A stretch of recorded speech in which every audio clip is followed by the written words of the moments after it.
راؤ عبد الکریم کو آئی جی پنجاب تعینات کر دیا گیا ہے۔ Rao Abdul Karim additional I G special branch Punjab تعینات تھے۔ راؤ عبد الکریم کا تعلق پولیس سروس آف پاکستان کے 24ویں کامن سے ہے۔ ڈاکٹر عثمان انور کو ڈی جی ایف آئی اے تعینات کیے جانے کا امکان ہے۔ پنجاب حکومت نے انسپیکٹر جنرل پولیس ڈاکٹر عثمان انور کو عہدے سے ہٹا دیا۔ ڈاکٹر عثمان انور کی خدمات وفاقی حکومت کے سپرد، جبکہ پنجاب حکومت نے راؤ عبد الکریم کو پنجاب کا نیا آئی جی تعینات کر دیا۔ راؤ عبد الکریم اس سے قبل بطور additional I G special branch Punjab کام کر رہے تھے۔ نواب شاہ سے تعلق رکھنے والے راؤ عبد الکریم کا شمار انتہائی پروفیشنل منجے ہوئے پولیس افسران میں ہوتا ہے۔ راؤ عبد الکریم نے 1996 میں بطور A S P police service Pakistan join کی۔ وہ پولیس سروس آف پاکستان کے 24ویں کامن سے تعلق رکھتے تھے اور additional I G P H P commandant P C تعینات رہ چکے۔ راؤ عبد الکریم نے D I G tele communication کی ذمہ داریاں بھی نبھائی ہیں۔ پنجاب کے نئے تعینات ہونے والے آئی جی راؤ عبد الکریم میاں والی، قصور اور جنگ میں بطور ڈی پی او بھی فرائض انجام دے چکے ہیں۔ بلوچستان میں بڑی تعداد میں فورسز تعینات کرنے کی ضرورت ہے۔ وزیر دفاع خواجہ آصف کہتے ہیں کہ بلوچستان میں دہشت گردی کے واقعات میں بھارت ملوث ہے۔ دہشت گردوں کو افغان سرزمین پر موجود عناصر کا تعاون حاصل ہے۔ دہشت گردوں سے بات نہیں ہوگی، پوری طاقت کے ساتھ جواب دیا جائے گا۔ دہشت گردوں کے سربراہ افغانستان میں ہیں، وہاں کے حکمران بھی ملوث ہیں۔ جو جغرافی ہے بلوچستان کی، وہ پاکستان کا اوور 40% رقبہ جو ہے بلوچستان میں، اور اس میں 35 کلومیٹر پہ ایک شخص رہتا ہے۔ اس کو کنٹرول کرنا کسی آبادی والے شہر یا آبادی والے خطے سے کہیں زیادہ جو ہے مشکل ہے، اور وہاں پہ میسو قسم کی فورسز کی ڈپلائمنٹ کی ضرورت ہے۔ ہماری فورسز وہاں پہ ڈپلائیڈ ہیں، ان کے خلاف برسر پیکار ہیں، لیکن اتنے بڑے علاقے کو گارڈ کرنا، پٹرول کرنا بڑے فزیکلی جو ہے وہ ہینڈی کیپڈ ہے۔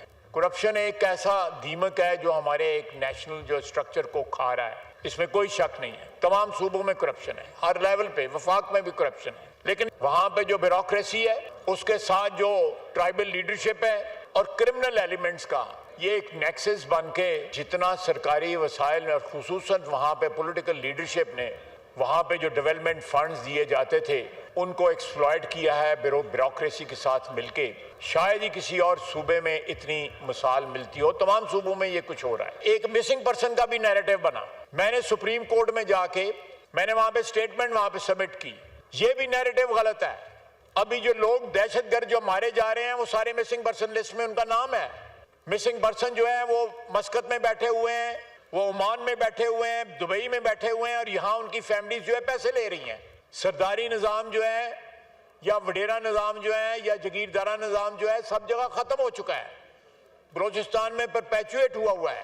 میرا خدا نخواستہ کوئی ایسا انٹینٹ نہیں ہے کہ میں سردار جو ہمارے دوست بھی ہیں، بھائی بھی ہیں، لیکن اس نظام نے اس صوبے کے اندر جتنی بھی انویسٹمنٹ ہوئی ہے اس صوبے کی اپنی کمائی سے، فیڈریشن کی طرف سے جو بھی وسائل پرووائڈ کیے گئے ہیں ان سب کو لوٹا گیا ہے۔ تربت ایک شہر ہے جس کی میرا 3 لاکھ آبادی ہے کہ 2.5 لاکھ آبادی ہے، وہاں پہ ایئرپورٹ ہے، کیڈٹ کالج ہے، انٹرنیشنل ایئرپورٹ ہے، ضرورت ہے ان کی، بالکل ان کو پرووائڈ کیا گیا۔ میں نہیں کہتا کہ ان کو زیادہ چیز دے دی گئی ہے، وہاں سے بہت سے لوگ جو ہے گلف میں رہتے ہیں۔ جتنے اس وقت ایئرپورٹس جو ہیں بلوچستان کے اندر ہیں کسی اور صوبے میں نہیں ہیں۔ بلوچستان میں ہونے والی دہشت گردی کے خلاف سینٹ میں مذمتی قرارداد اتفاق رائے سے منظور کر لی گئی۔ قرارداد وفاقی وزیر قانون اعظم رضید تارڑ نے پیش کی۔ شہید ہونے والوں کے اہل خانہ سے گہرے دکھ اور افسوس کا اظہار، زخمیوں کی صحت یابی کی دعا۔ سیکیورٹی فورسز اور قانون نافذ کرنے والے اداروں کی جرات، قربانیوں اور خدمات کو خراج تحسین پیش کیا گیا۔ Secretary general Islamic military counter terrorism coalition کا جی ایچ کیو کا دورہ۔ آئی ایس پی آر کے مطابق فیلڈ مارشل سید عاصم منیر سے میجر جنرل محمد بن سعید المغدی نے ملاقات کی ہے۔ ملاقات کے دوران باہمی دلچسپی کے امور پر تبادلہ خیال کیا گیا۔ علاقائی سلامتی کی صورتحال اور انسداد دہشت گردی تعاون مزید مضبوط بنانے پر بھی اس ملاقات میں زور دیا گیا۔ لیبیا کی عرب مسلح فاسٹ کے نائب کمانڈر ان چیف کا air headquarters Islamabad کا دورہ۔ آئی ایس پی آر کے مطابق lieutenant general Saddam Khalifa Haftar کی air chief marshal Zaheer Ahmed Babar Sidhu سے ملاقات ہوئی۔ اس ملاقات میں علاقائی سلامتی کی صورتحال اور دو طرفہ عسکری تعاون کو مزید مضبوط بنانے پر تبادلہ خیال کیا گیا۔ ایئر چیف ظہیر احمد بابر سدھو نے لیبیا کے فضائیہ کے ساتھ پیشہ ورانہ تعاون کو مضبوط بنانے کے عزم کا اعادہ کیا۔ کہا پاکستان اور لیبیا کے درمیان مضبوط مذہبی اور تاریخی تعلقات ہیں۔ وفد کو پاکستان ایئر فورس کی خود انحصاری سے متعلق اقدامات پر بریف کیا گیا۔ Lieutenant general Saddam Khalifa Haftar نے پاک فضائیہ کی پیشہ ورانہ صلاحیتوں کو سراہا۔ لیبیا کی عرب مسلح افواج کے commander in chief field marshal Khalifa Abu al Qasim نے GHQ کا دورہ کیا۔ نائب commander in chief lieutenant general Saddam Khalifa بھی ہمراہ تھے۔ Army chief of defence forces field marshal Syed Asim Munir سے ملاقات میں سیکورٹی صورتحال اور پیشہ ورانہ تعاون پر تبادلہ خیال کیا گیا۔ مزید جانیے اس رپورٹ میں۔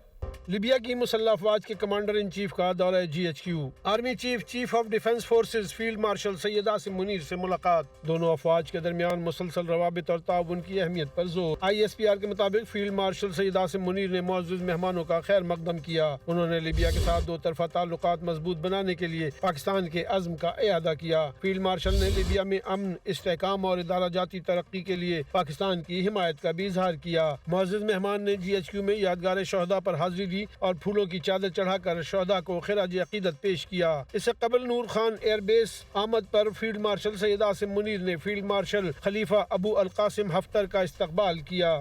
امریکی صدر ڈونلڈ ٹرمپ نے بھارت کے لیے درآمدی ٹیرف میں نمایاں کمی کا اعلان کرتے ہوئے کہا کہ امریکہ بھارتی مصنوعات پر عائد ٹیرف 25% سے کم کر کے 18% کرے گا۔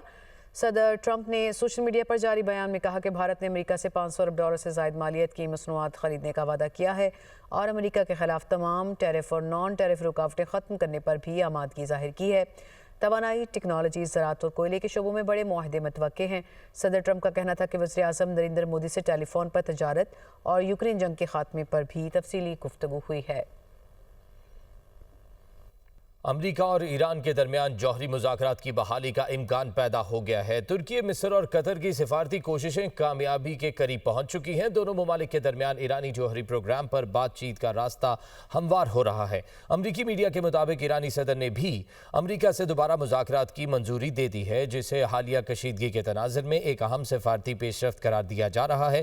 رپورٹس کے مطابق امریکی ایلچی اسٹیو وٹکاف اور ایرانی وزیر خارجہ سید عباس اراغچی کے درمیان جمعے کے روز ترکی کے شہر استنبول میں ملاقات کا امکان ہے۔ وزیر اعظم شہباز شریف سے وزیر اعلیٰ خیبر پختونخوا سہیل آفریدی نے ملاقات کی ہے۔ اس موقع پر وزیر اعظم کا کہنا تھا کہ خیبر پختونخوا میں امن و امان کے قیام اور عوامی فلاح کے لیے صوبائی حکومت کو اپنی آئینی ذمہ داری نبھانی چاہیے۔ تفصیلات کے لیے یہ رپورٹ دیکھیے۔ وزیر اعظم شہباز شریف اور وزیر اعلیٰ خیبر پختونخوا سہیل آفریدی کے درمیان ملاقات۔ وزیر اعظم کا امن و امان کے قیام کے لیے صوبائی حکومت کی کوششیں مزید بڑھانے کی ضرورت پر زور۔ وزیر اعظم نے صوبے میں امن و امان اور خیبر پختونخوا کے عوام کی ترقی و خوشحالی کے لیے وفاقی و صوبائی حکومت کے تعاون کو ناگزیر قرار دیا۔ کہا کہ صوبائی حکومت انسداد دہشت گردی کے لیے صوبائی اداروں کو مضبوط کرے۔ شہباز شریف نے کہا کہ وفاقی اور صوبائی حکومت دہشت گردی کے مکمل خاتمے کے لیے مشترکہ کاوشیں جاری رکھے گی۔ خیبر پختونخوا میں امن و امان کے قیام اور عوامی فلاح کے لیے صوبائی حکومت کو اپنی آئینی ذمہ داری نبھانی چاہیے۔ شہباز شریف نے کہا کہ خیبر پختونخوا وفاق کی اہم اکائی ہے۔ صوبے کی عوام کی خوشحالی کے لیے وفاقی حکومت اپنے دائرہ اختیار کے مطابق بھرپور کاوشیں جاری رکھے گی۔ وزیر اعظم نے خیبر پختونخوا میں ترقیاتی منصوبوں، بنیادی ڈھانچے کی بہتری، تعلیم و صحت اور روزگار کے مواقع بڑھانے کے لیے وفاقی دائرہ کار کے مطابق تعاون کی یقین دہانی کرائی۔ ان کا کہنا تھا کہ وفاقی حکومت تمام صوبوں کو ساتھ لے کر چلنے اور یکساں ترقی کے ویژن پر عمل پیرا ہے۔ باہمی مشاورت اور اشتراک کے عمل کے ذریعے قومی یکجہتی، استحکام اور خوشحالی کے اہداف کو مؤثر انداز میں حاصل کیا جا سکتا ہے۔